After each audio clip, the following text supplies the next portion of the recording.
So, ladies and gentlemen, welcome to the office of one G.L. Cooper, where mighty imponderables of the world are pondered.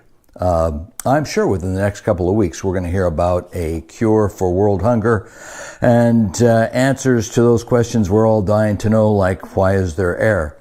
But in any case, in keeping up with the community on what's going on with the carbon fiber Ducati V4S, I went to my front porch a few moments ago, and what did I discover?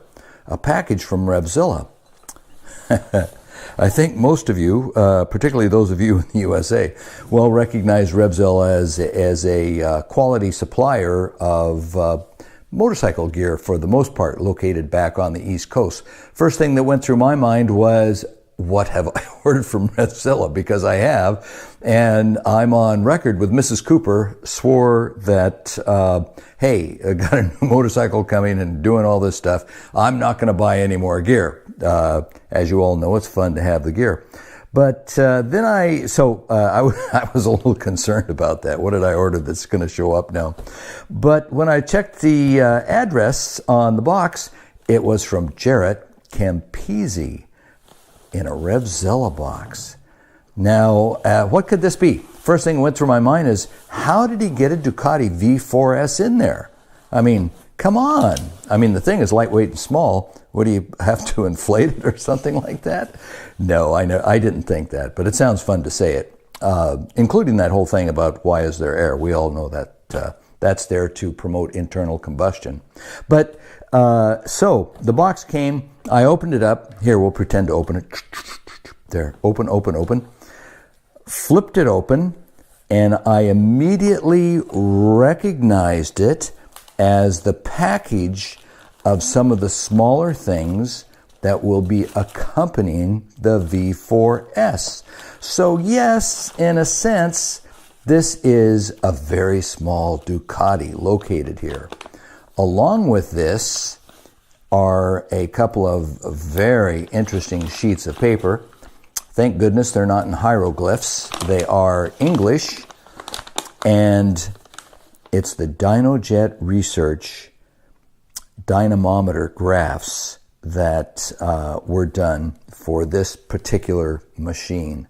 So, oh my gosh, you can see the line here, up, ever upward, up and beyond, to infinity and beyond, to quote one famous cartoon character that we probably can't name because of copyright laws. But max power is 196.25. Now, this is rear wheel measurement, and you get all the caveats about, what the air fuel ratio or what the day was temperature wise and things like that. And I don't know about that at all. But in this case, they've got speeds down at 154 and 145. So you drop 5 horsepower and you're going to lose a whopping 6 and 612 horsepower. Gee whiz, how will we ever survive? But that is pretty cool. That's fun to look at and just imagine. Now, I will say that either of those two speeds are illegal in California, so just bear that in mind. And I haven't had a chance to study this yet, but these to me look like some sort of a pattern. Might include a shift pattern? Not too sure. Anyway, max power on this graph is 198.01 at 154.73 miles per hour. So I'm going with the 198. Anyhow, that's fun. So it is kind of a Ducati in a box. Also a plastic bag here with various goodies included.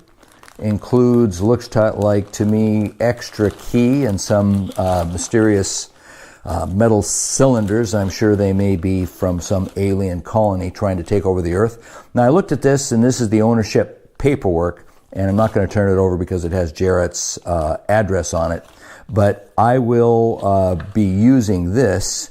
This is what we call, in California anyway, pink slip. They're not pink. This one isn't anyway.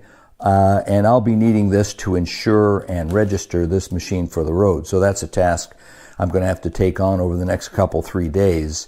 So again, I guess you might say that this is a Ducati in a box.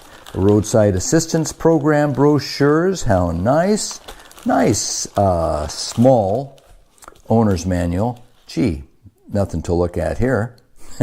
Yeah, we'll be reading this cover to cover. And probably better than the latest novels anyway. And let's see, what else do we have in here? Ducati Performance. Uh-oh. This looks like Dotto fingerprints. You know what? I'm going to get DNA from these, and Dotto, my goodness, look at this. This is a well-thumbed explosion parts diagram. Folks, you know, the actual truth is these things are invaluable. I am really happy to have this. But Dotto, be worried, buddy. FBI is going to be looking into this. No question about it. These cylinders, a spare set of keys, I reckon. It says Ducati on it. Guy, go figure. And these mysterious cylinders, they look like they're welded assemblies, look pretty intricate. What are they? Lord knows, but somebody went to a lot of trouble to swedge those openings and things like that. So we will treat those with the utmost respect. Some of you remember looking at the video or the episode in the Bike Build series where Jarrett and Dotto, assisted ably by Christine, put the screen protector on the TFT dash display of the Ducati, and these are the extra pieces for that. I guess there are two types. So I wonder if this would fit an Aprilia. I didn't even know they made those. Hey, maybe I could trim it up, use it for an Aprilia. Oh, I wonder if that, any kind of copyright that gets confronted there. And these are the bar end mirrors. Now, Jarrett said they were taking these off and sending them separately because of some reason that made a huge amount of sense at the time, and I can't recall what it is. I'm going to guess that it's because if you put those into a trailer and some guy's hauling it across the country, it could just get knocked cattywampus.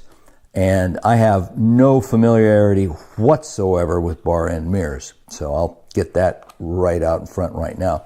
I will say that when I took the test ride on the V4S at Moto Forza, that the regular mirrors that came on the Ducati were, well, I'm not going to say they're useless, but I'd say they're questioned. I would have to question how utilitarian they are, because they were pretty hard to see behind you. And this little thing here, I'm going to guess that this is a candy bar that was put in there by Dozer for me. I love, no, it's not. I was completely wrong about that. Sorry, Dozer. He put in the decals. Oh, yeah, a few Ducati decals. So look out. Maybe I'll be plastering those around my office here. So that is the contents of the box, just keeping you informed on how this entire process is going on. Now, thanks to Jared Campisi and all the crew back in PA, what little spare time I had is now going to be taken up because I got to go over the DMV, register it, call the insurance company, and listen to them fall off the floor laughing when I say I want to insure a motorcycle, and ask them what they want to charge me for that. And of course, as I said, I got to check with the FBI and get these fingerprints checked out. So there you have it. Pretty exciting. Ducati in a box. Stand by for more when it's available.